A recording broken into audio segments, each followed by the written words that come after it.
Hi everyone and welcome to Wilhelm's Weather Why, our occasional web series in which we take a deep dive into a weather or science topic. And today's topic is all about the word averages. We use this word a lot when we're talking about precipitation, rainfall, snowfall, temperature averages. Well, you may not know that those averages those numbers that we throw out there are based on 30-year periods. Previously, our weather records were based on, or our weather averages, I should say, were based on the period 1981 to 2010. Well, we have a new set of averages now based on everything moving forward 10 years. So 1991 to 2020 is what our weather averages are now based on. In the spring season, here's a look at our average highs from the beginning of the season through the end of May. On March 1st, our average high is 41. On May 31st, our average high has risen to 75 degrees. In the previous climate averages, our average high at the end of May was 73 degrees. It's gone up 2 degrees, and actually a lot of our temperatures over the course of the calendar year have gone up a couple of degrees with our new averages based on the data from 1991 to 2020. When we look at things on a kind of a seasonal scale, the warming has been fairly uniform across our seasons with the exception of winter.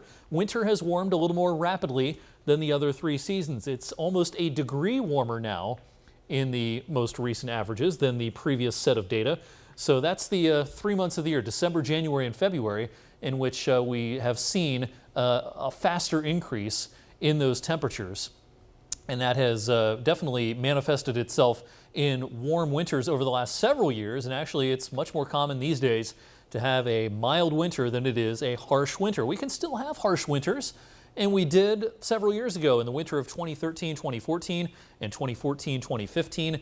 But that's becoming more and more the exception and not the rule. When we look at the precipitation numbers, well, every month from December right through April is wetter than it used to be. And actually, when you look at the entire year, there's only 3 months that are a little drier than they used to be. Those are the months of May, July, and especially November. But interestingly, in the fall season, November's drier, but a month before, October, the numbers have gone way up. October has seen the biggest jump in terms of average precipitation when we look at things on a month-by-month basis. Looking at the annual numbers, previously our annual precipitation average was just shy of 39 inches, 38.86. Well, with the new climate averages, 41.19 is where we stand as far as the average annual precipitation for our area, an increase of 2.33 inches. Snowfall, maybe a little bit surprising, but snowfall averages actually are coming up as well. The winters are warmer, but they've also been a little bit snowier in some of our recent seasons. So our previous 30-year average was 60.1 inches.